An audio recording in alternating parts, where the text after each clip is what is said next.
Hello दोस्तों, अस्सलाम वालेकुम। इस वीडियो को देखते ही आपका ईमान ताज़ा हो जाएगा। चलिए देखते हैं किसका किसका ईमान ताज़ा होता है। कमेंट बॉक्स में कमेंट करना। शहनशाह बादशाह गुजरा है ईरान का, कुछ नरम दिल था।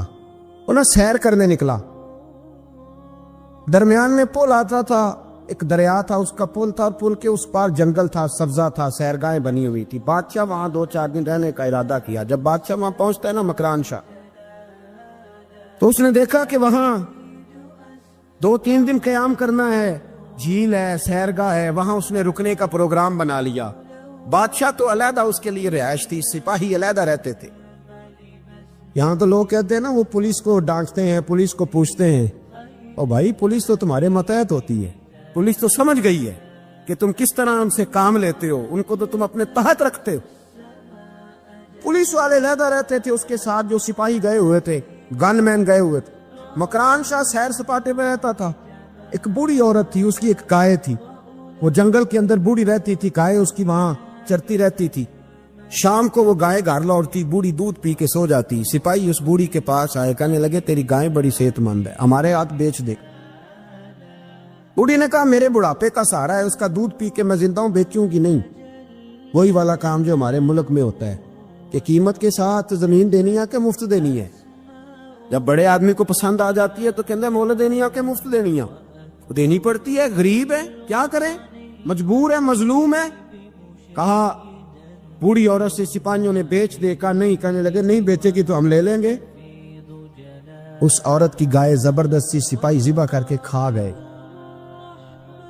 बूढ़ी ने बादशाह तक पहुंचना चाहा, लेकिन उसको पहुंचने न दिया गया, मना कर दिया गया।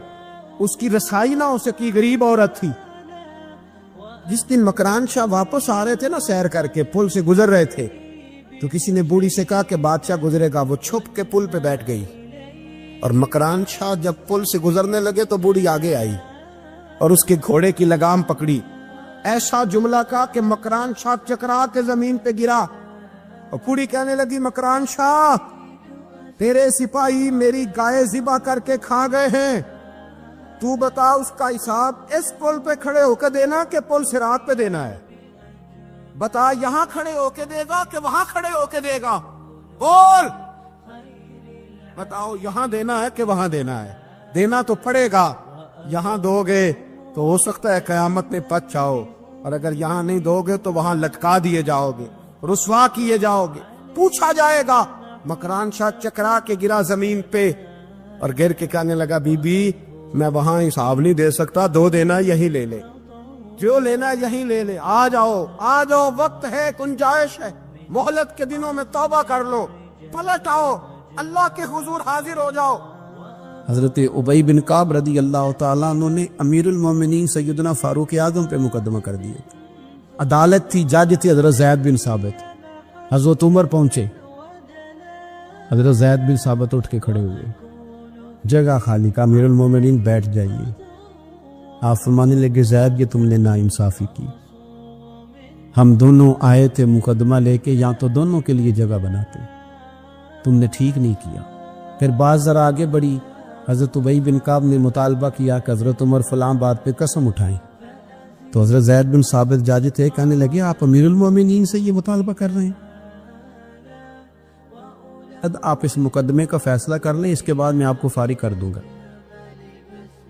आप मुझे अमीरुल मोमिनीन कह रहे हैं और अमीरुल मोमिनीन कह के आप यकतरफा हो रहे हैं, और जो आदमी इंसाफ लेने आपके दरवाजे पे आया हुआ है, इस मुल्क का मसला क्या है? इस मुल्क का मसला गरीबी नहीं, मेरे वतन का मसला ही है कि अमीर गरीब के लिए कानून अलग अलग है।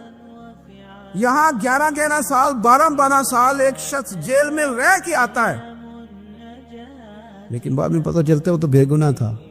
उसके 11 साल कौन वापस करेगा?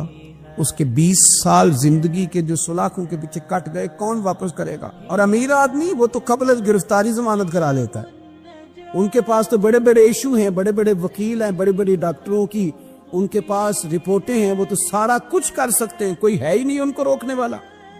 मेरे अजीजों आप समझे मेरी बात को। हजरत उमर